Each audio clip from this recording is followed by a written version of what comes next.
Hello, everyone, and welcome to this week's Birth and Baby Talk. We have a special guest with us this week. Kelsey from Sleep Easy Clinic is joining me today. We are going to talk about the secret language of babies. Specifically, we are going to talk about crying. And Kenzie, you and I connected a little while ago because I had made a post talking about infant crying as a form of communication. Specifically, I gave the example to parents of, imagine you just traveled to a foreign country and you don't speak a word of the language and you're trying to communicate with this other person. That is exactly what is happening with your baby. They are speaking a language you have long since forgotten. And so you're trying to work out what your baby means. And this was something obviously Kenzie feels very passionately about in terms of infant communication. And so we sort of decided we were going to come together today and have a quick talk with all of you, because as a doula, this is something I hear about from parents a lot. It is so hard, especially when those postpartum hormones get going, to hear your baby crying. And it's distressing for parents because as adults, we associate crying with distress. And Kenzie, obviously that is not always the case. No, it's not. So tell me sort of what your perspective and your philosophy on sort of infant crying and infant communication generally are. Let's give sort of everybody a foundation. So I want to start starting this with my own experience with my own newborn in terms of crying. So I have 11-month-old, and when Griffin was a newborn, his crying was actually a trigger for me. And I have been in the field for 12 years. I've been around lots of kiddos crying. Crying didn't really faze me. And then I had my own baby, and I ended up actually having postpartum anxiety, and it came down to his crying was a trigger. I could not let my child cry whatsoever. And we struggled with that. And it's a form of communication, like you said. It's not always a bad thing. They can't speak like we can. They haven't learned our language, and we don't know their language. So it's almost like two people of different languages trying to communicate. Can get very overwhelming. And for both of you, for both parties, and you're trying to figure out what each other needs without being able to actually speak the language. And so it can be very overwhelming, like you said, with the hormones going everywhere. And especially, let's be real, in the middle of a pandemic, not a lot of support around you. It's going to be even more escalated for you in those situations where you feel like it's like distress and it's horrible right now in that moment, but they might just be cueing to you, hey, I'm up. Hey, I have a dirty diaper. My favorite that I always tell parents is it can be everything from like, I'm hungry or I need a diaper change, to I farted and I scared myself. And pretty much everything in between. You know, it doesn't have to be something major.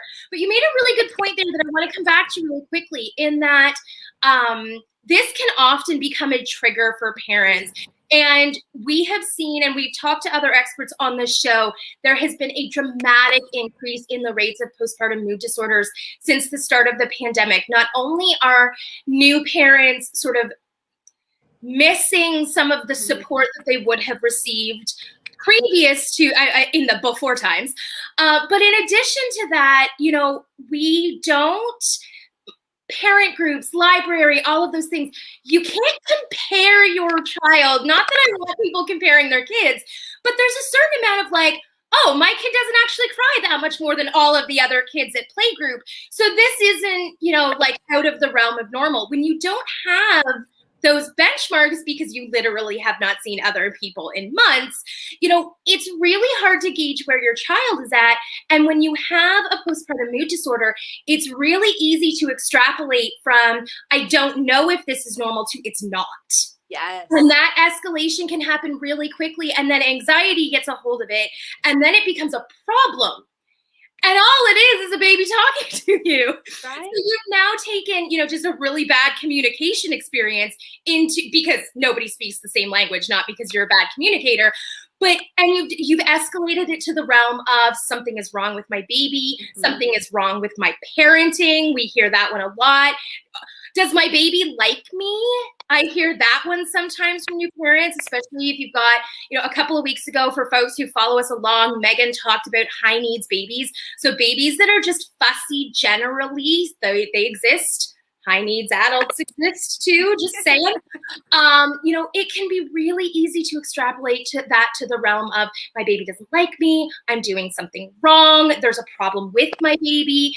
And I've even seen parents who take this to, taking their babies to extra doctor's appointments, which right now nobody wants extra exposures with their kids.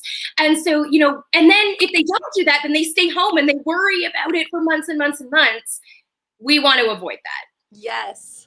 Absolutely want to avoid that. And postpartum anxiety and depression are a huge piece of this. One of the things we know is that parents who are experiencing a postpartum mood disorder, that is actually more impactful on your baby than treating a postpartum mood disorder, for example, or any other of a number of tools we can bring in to help parents get adequate sleep and adequate self-care time and all of that. So it can definitely all sort of become this big melting pot that turns into a problem. Yes, I see it so often when moms are coming to me for support where the situation is really escalated, like you kind of said, and it's no fault of their own because they don't have the community around them. And what they have is social media. And I always say social media is a blessing and a curse because it's a veil over people's lives. You only see what they want you to see, and you're not there 24 hours. So you don't see the babies crying or not crying. And like you said, there's no comparison in the sense of, is my baby's crying normal, the amount, or if it's not? And so it's so hard to gauge in terms of what does my child need, especially if you're a first-time parent and you've never experienced this before. And you're like, is this normal? Should they cry? I thought babies are supposed to be happy or just sleeping. And they're not. They're just crying. And that can be very, very overwhelming. We definitely have this idea of babies as, and I'll be honest, I've said it too, of like, babies eat, sleep, poop, and cry. What else? Too. And people sometimes forget the crying part. They don't want to think of that because, again, as adults, we associate this with distress and harm and being upset. And so we think, well, my baby's not going to cry because I won't let them get distressed. Yes. But again, you can't stop a fart from scaring your baby. Right? Especially as babies, really babies' digestive systems are a whole upsetting conundrum to a baby in and of itself. Burping, spitting up, farting, all of it can be incredibly scary for a new baby who doesn't understand why their body is doing all of these things. They don't even really understand that it's their body that this is happening to. So, one of the things we said at the beginning, we wanted to talk about some key indicators for parents of sort of what to look for when their baby is crying. Yeah. So talk to me about that. What does that look like? Well, first I want to start with kind of giving you about newborn sleep. Newborn sleep is very different than anyone else's sleep. And the reason why it's different is that they only actually have 2 stages in their sleep cycle as opposed to us that have 4. And so what that means is they go from light into deep sleep very, very quickly. The other big thing is that don't have paralysis during the REM or dream stage like we do. And so that makes for very noisy sleepers and very moving sleepers. And so what can happen sometimes is we see our kiddos moving around, thrashing, we hear grunting, we hear noises, they must be up. We go get them and they start to cry. And you're like, what's happening? I'm here to help you. Mommy's here, daddy's here. And we actually have woken them up and startled them. So that's one thing to kind of understand about newborns is that their sleep is very different and they're very noisy. And so that cry when it comes to sleep, that's because most likely we kind of have startled them. I always warn new parents that, because when we have our postpartum, our meetings about postpartum planning, I always see, where's baby going to sleep? Where are you planning to have baby? Yeah. And these days, almost everybody says the plan is for baby to be in our room, at least for the first little while. And I always say, okay, great. Warning. Yes. Babies sound like piglets. Yes. They snort and they squeak and they grunt and they snuffle and they wiggle and all kinds of noises that you never would have expected coming from your baby. Some of it, as you said, is they don't have this paralysis. Other is babies just have really teeny tiny little nasal passages and milk gets in there and boogers and all of those things that are just normal bodily functions with teeny tiny little nasal passages. And that makes for all kinds of noises that you didn't know came out of your newborn. So yes, and I will say as a parent of two, I have absolutely been that parent who went like running in because I thought my baby was waking up, and I was like, but if I get them now before they start crying, then I've gotten them in their beginning hunger cues. And no, really what I just did was woke my fast asleep baby. Yes. And now I have to get that very cranky, very unhappy baby back to sleep. So that is definitely a good point, because I think that that's something a lot of parents, especially in the first couple of weeks, are really quick to jump in and assume that a noisy baby is an awake baby. Yes. And an awake baby is going to start crying or needing something, and they try and anticipate their baby's needs when really their baby just needs to be left alone for a little bit longer. Yes. And I think it comes back to our own parenting when we were children. And sometimes those like helicopter moments where we feel like they need us all the time, and we're kind of almost sometimes serving what we felt we needed as children. And so we tend to be there needing them, being very responsive, but sometimes being too responsive can actually backfire on us. And cries can have different meanings. So there's one where it's a startle that we just talked about. Could be one where I have gas. There could be one where I'm hungry. There's one I'm tired. And there's another one I'm overtired. Like I'm way past the tired phase. I'm overtired now. And there could be one where it's I need connection. I need you. And another one where I have a voice. Huh, this is interesting. I can make noises. What's a noise? And it's like as they develop, they kind of start doing that cause and effect if they make these different sounds. And so crying is a form of communication. You not being able to pick up your child in that moment right away does not make you a bad parent. It does not mean your child's not going to bond with you. It does not mean your child's going to have difficulties later on in life. It does not mean that they're not going to have a secure attachment. When I support families, it's about when you hear a cry, stop, pause, and listen. What is your baby telling you? And research has actually shown us as we are becoming more observant with our child's cries, each of their cries actually have different tones and effect to them. And so we can actually hear the different syllables they're making, the different tone to know what they need from us. And so when we stop, pause, and listen, we're giving us the opportunity to learn their language. And it's not going to be easy at first. It's all about problem solving and testing things out. Ooh, I hear a Okay, I'm going to try to feed you. Okay, you're still making the sound. I burp you. Okay, now the crying stops. That sound's gone. So it can be hard at first, but once you learn that language, and sometimes it's really looking at their nonverbal cues as well. You know, this is tired versus this might be hungry. The bobblehead, if they are nursing, kind of is a good indication that it's a feed.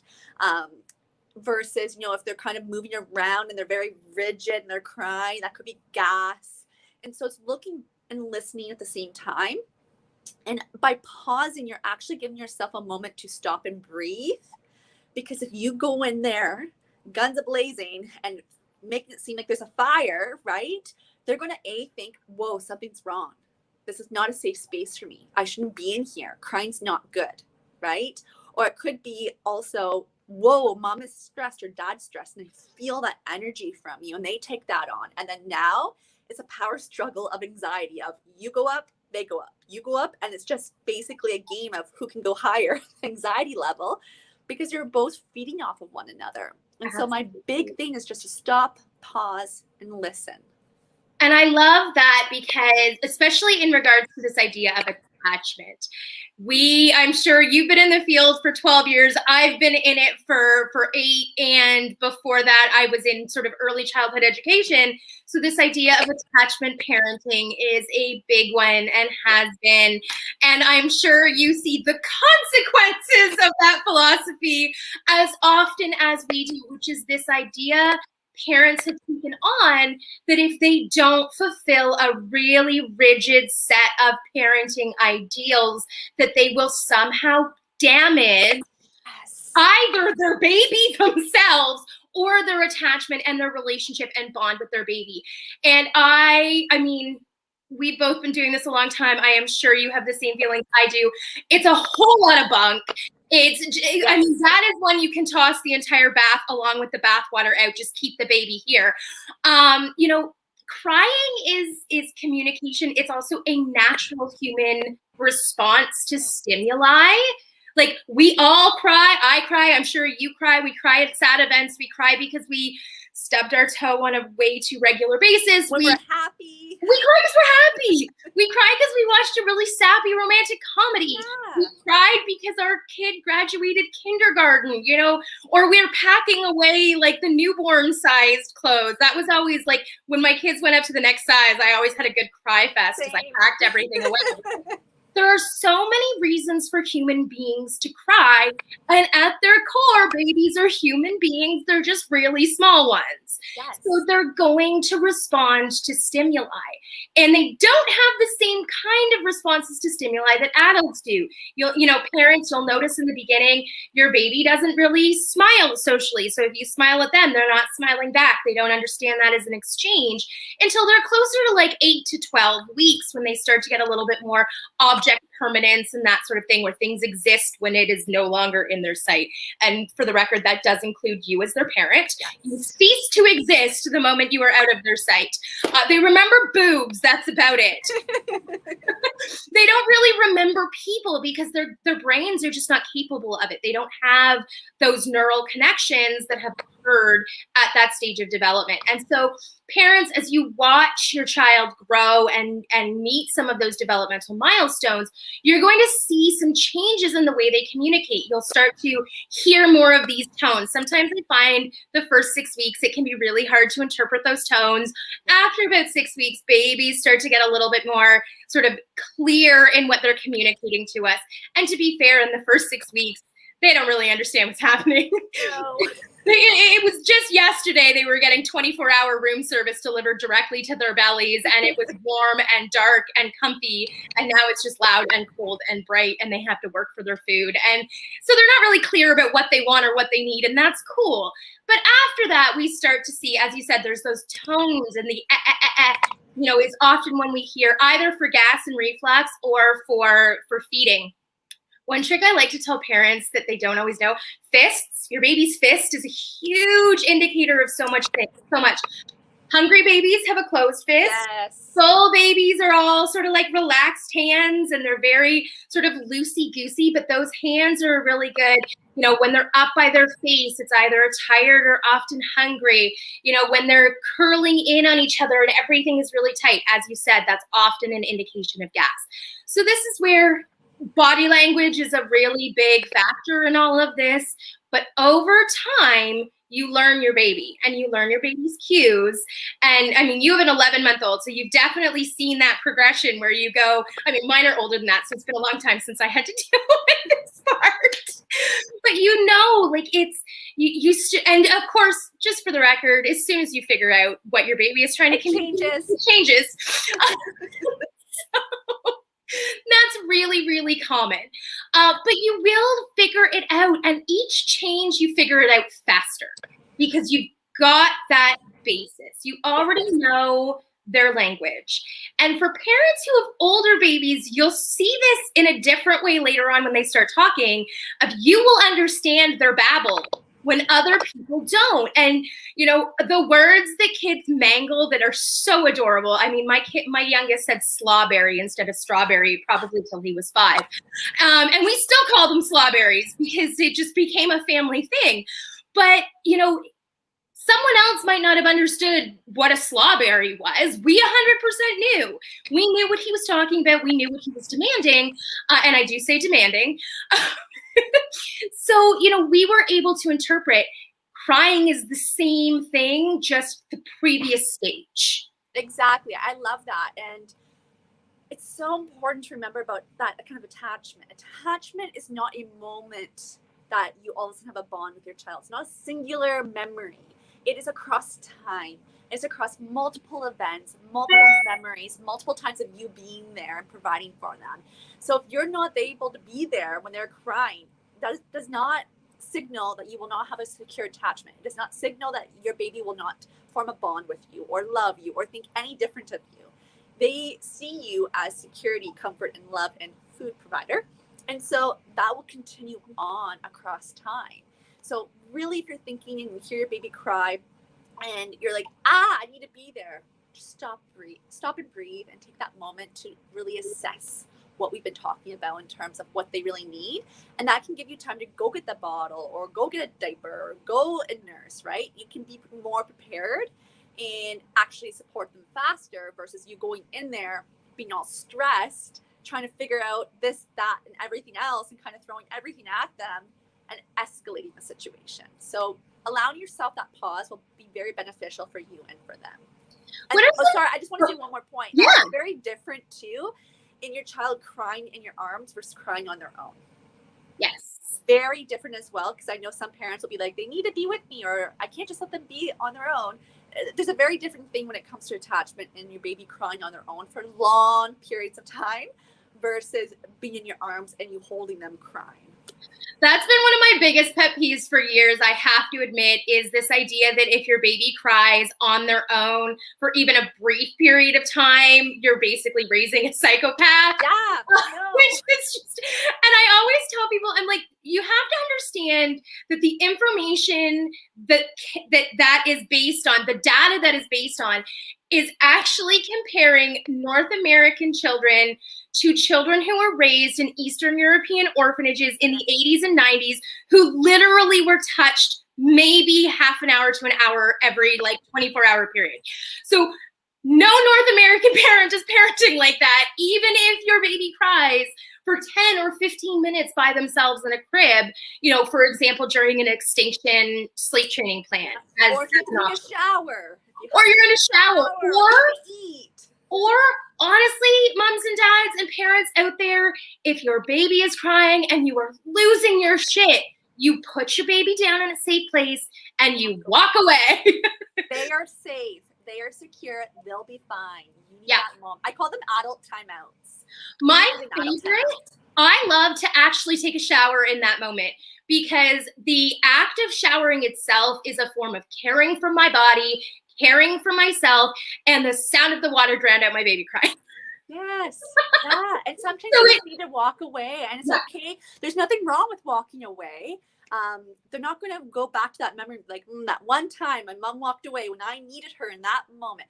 It's not how that is at all. Not at all. And it really, we put too much pressure on parents to literally be every single thing in every single minute of every day from the moment their baby is born until, they move out whenever they move out. And I mean, I can say, and you may have experienced the same, that doesn't stop. My kids have been home in virtual school since March 11th, 2020. I made a typo the other day that said it was 2017. And I was like, well, it sure feels like it's been 4 years. And, I can't be everything to my kids even now, and that was even more true when my kids were babies, because in addition to everything they were doing and growing and developing, I had my physical recovery from childbirth to go through, and that is something we discount majorly. Yes. I also had postpartum mood disorders. I had postpartum depression and anxiety, which, of course, attachment parenting philosophy abound really helped with my anxiety and depression and feeling like whether or not I was a great mom. And that is very sarcastic for anybody who doesn't know me. And I hear this from a lot of clients where they're like, well, I read this, or I follow this person on social media, and they said you can't let your baby cry. I'm like, well, cool, good luck. That's not a realistic goal. It's not reality. And often the reason why we want to stop the crying is because we're not comfortable with it, not because they need us. And sometimes that's the big aha moment for parents, realizing we're not needed all the time. Just because they cry doesn't mean that they're needed or we're needed or that they need something. Sometimes it's a release of emotions. And if we shield our child from experiencing those emotions, we're doing more of a disservice for them and affecting their overall well-being, because they're not able to experience what crying feels like, what anger feels like, frustration, happiness, hunger, whatever it might be. And we're not saying you're letting your child cry on and on and on. Having brief moments of crying is fine. And that is human nature. That's why we have that behavior, because it's a form of communication. And if it wasn't needed, and if we weren't supposed to do it, it would have been biologically taken out of us. Right? And I think any parent who has been through the stage where their child discovers their voice and starts screaming everywhere. My favorite is always Costco when they realize how loud they can get with those pterodactyl sound. Yes, it's all part and parcel of the same phenomenon, which is babies are in part discovering the things that their bodies do. They're discovering ways of interacting with the world around them, which is communication, whether we think of it as a language or not. The way we interact with our world and our environment and the people in it is a form of communication. That's all babies are doing. And yes, are they looking for connection when they're crying? Absolutely. Neither of us are sitting here saying, like, put your baby in the crib and come back 3 hours later when it's time that's not what we're saying at all. But you don't have to, like, I remember trying to put pants on and, like, tripping and falling over, trying to get to my crying baby. And, like, I look back, I'm like, I could have put my pants on. It would have been okay. Yes. You don't need to sacrifice all of yourself to address a crying baby right that second. Your baby will survive. Your baby, is okay, and they will be okay, and your relationship will be okay if you take your time, do things safely instead of falling over while trying to put on pants, or tripping over your bed or anything else as, you jump up to get to your baby.